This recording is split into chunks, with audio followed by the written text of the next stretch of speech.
How much are you saving every paycheck for financial independence? Zero, You right? are zero. $0 for.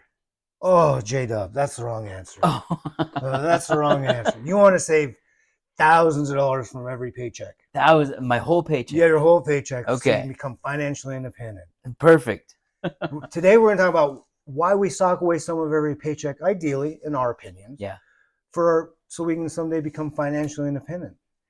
right. And I think we're going to go a little bit different. We're not just putting it into a savings account, No, right? We're putting it into something that can grow our money uh, well above a savings account. exactly. So the question for you guys listening to this is, how much are you saving every month or every year to become eventually financially independent?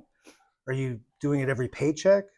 Are you doing a percentage or just a flat dollar amount? Mm, It's personal finance. So whatever you're doing, I hope is working for you and you're being very intentional with this decision. I like that. Be intentional with your decision. Don't just, I think I'm going to throw $25. I think I'm going to throw, right? But actually Exactly. have a purpose and a set, something that can help you out. Yeah. And if you don't know how this is going to benefit you, why would you sock away money from every paycheck? Yeah. So we're going to show you examples. And again, this is eventually we're going to say, put your numbers in and see where you're at. Yeah. So the first example we're going to give you is a brand new teacher. Let's imagine she's 20, I don't know, 23. Okay. And she's like, first paycheck, I'm putting $500 into the deposit. And by the way, we're using a simple savings calculator. If you type that in right now, you could pause it. You'll get bank rates and you'll get this. So you can play Yeah. with the numbers and kind of see what we're doing. It's a great calculator. Yeah, it's compound interest. It's just a different way to say it. You're going to see how your money grows. Cool. So this teacher is very lucky that she doesn't have much debt from college loans and things like that. She's like, I'm going to sock away $500 every paycheck, which, by the way, is about 10% of her paycheck because a teacher in some school districts in Colorado are making over $60,000 a year. Right. First year. Yeah. There's one school district that's about $64,000 roughly. Yep. Yep. So 10%, that's not bad. I mean, it sounds, that's $500 sounds like a lot, but that's 10%.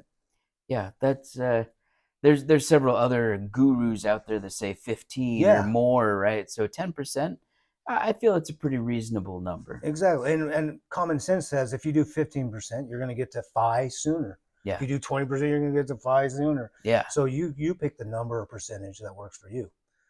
This teacher says $500 a month is what she wants to do every paycheck monthly. Over 30 years, she's projecting, like, if I do this and teach for 30 years in the ideal situation, how much will I have if I average 8% in the stock market? I suggest using 7 to 8%. Yeah. Historically, though, the S&P 500 has been at 10%, but I'd rather be a little conservative. Yep. Because maybe your 30 years, if you're doing this for 30 years, will be 7 or 8%, maybe even a little lower. You never know. I'd much rather have more money Yeah. than less money. If I was banking on a 12% return and I only got a 10% return, right? So I would rather be conservative. Go with the 8%, hope for that 10, right? Yeah. But be conservative. No, I love that because if you're ahead of your goal, you can always, it's a nice problem to have. You can cut back on how much you invest. You give yourself a pay raise basically while you're working because you're like, my number I'm already hitting, I'm projected to hit sooner than later. Yeah, or you've just got a nice extra stash of cash waiting for you. Yeah, exactly. We have that, I'm getting off on a tangent a little bit, but 401ks and Roths, they have that catch up thing when you're 50 years old. Ideally, when you're 50, you're where you want to be, and maybe you invest less or you stop investing because you've already hit your numbers. Yeah. So anyways, this teacher does this. She's going to have $700,000 when she's 53. She's going to have a pension. She's done. That's a good chunk. She's done. That's a lot of money, in my opinion. I mean, on top of a pension, and maybe her husband has a pension or Social Security, and maybe he's doing this too if she's married. Mm-hmm. So and you don't have to hit $1 million. Everyone, I gotta have, no, you hit whatever number works for you. It could be 500,000, it could be 1.5 million, it doesn't matter. But this, she realizes is a good situation. And keep in mind, she might raise this as she starts getting raises. So this might be 600 in a few years or 700. So that number will probably get closer to $1 million. Yeah, I think you said it you nailed it there, where it's like you've got your pension and this, right? Those combined are that's what really brings power to your life after working. Exactly. So let's look at another fictitious example. A 40-year-old has $50,000, let's say, in the stock market, is not putting in anything anymore, so it's zero. All right. And how old did I say this person is? Said 40. Okay. Let's say 15 more years. They say, I'm going to retire in 15 years is the plan. Check this out. They're 50 without putting another dime over 15 years is 158,000. Not too bad. So why am I showing you this? This is the power of compound interest. Yeah. This is your money making money for you. You worked hard to make that $50,000, busting your tail in the classroom if you're a Right, teacher. right. But now your money is making you money. It made you $108,000 while you just go about teaching and living your life. And this wouldn't happen in a traditional savings account, even a No. high yield savings account. This has to be outside of those. Yeah, you're probably gonna lose money based on inflation. Womp womp. Because so this is cool. This person says, I'm good, I'm done. But let's just say, they're 40 and they're like, no, I want to actually do $800, which sounds like a lot of money. But again, if this is a teacher and Yeah, they're if you're at this making age, $80,000 and 800 is only 10%. exactly. So let's see what this does for this person. Jumps it to 428,000. So what I recommend you guys do at home is put in the numbers you have right now, if you're investing, and then project out if you change this amount or put a zero. Just play with this calculator basically to see where you could be in the future. Yeah. And this will hopefully give you like inspiration to keep going if you're doing it. Or if you're on the sidelines right now and not investing, maybe you're like, well, I probably should jump in and do this. Yeah. I mean, I might be as bold to say, set it up on auto and don't even worry about it. Just it automatically comes out, just like your cell phone bill or whatever, right? But it's automatically helping you help yourself. I think that's a great point, J-Dub.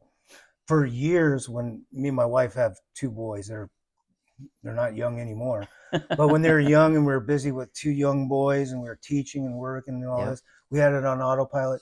I didn't even think about it for years, it felt like. Yeah. Every once in a while I might glance at it, but it was not like I was looking every week or anything or every month.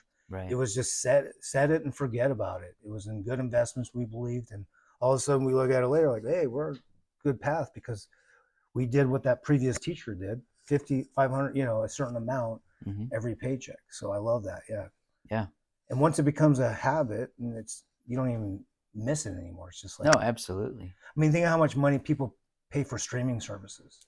Oh gosh, how many subscriptions? Right? There's so many subscriptions people can get intertwined in.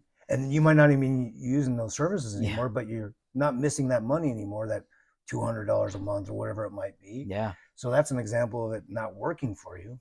But this is working for you because we all want to be FI. Yeah. We all want to be financial independent. Financial independent. And this is your money going to you versus your money that's going to Netflix or the gym subscription or whatever else. Exactly. I mean, how nice will it be, like, when you're towards the end of your career, like, I might work a couple more years, but I'm not sure. I'm fine.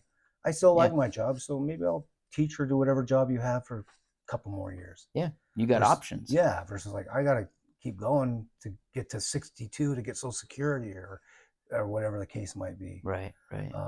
So we want to be in control. We work hard for that money right there. And now it's working hard for us in this example. Oh, absolutely. So hopefully this gives you some things to think about. Use this calculator, put in different numbers, put in the amount you already have invested, kind of estimate here what you hope to make in the future, because there's no guarantees, obviously. Because look at this. I'll show you. Like, let's say this person actually gets 7%. All right. Not as good as they were hoping for. That 428 goes to 386. So it's not the end of the world, but that is quite a bit of difference. Yeah. But once again, if you go up to 10%, that... If I could figure this out, Justin. Apparently,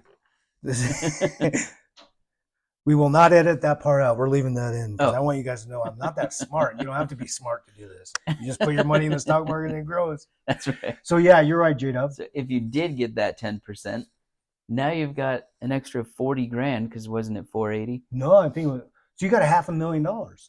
Yeah. So if you go back to the 8%, 428. yeah. So again, we believe, be a little conservative with this. Yeah. And then if you get those great numbers, you can either stop investing or you can cut back on the amount you invest as you get closer to that to retirement or whatever you want to call it. Yeah. So get excited. Use this calculator.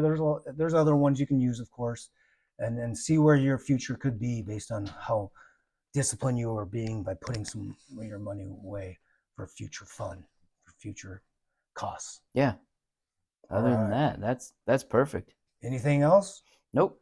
All right. If you have any questions or comments, love to hear them below. Or hopefully this gets you inspired if you need to be, or helps you stay on track because you're already on that path to financial independence. Yeah. So, all right. Thanks, everybody. See ya.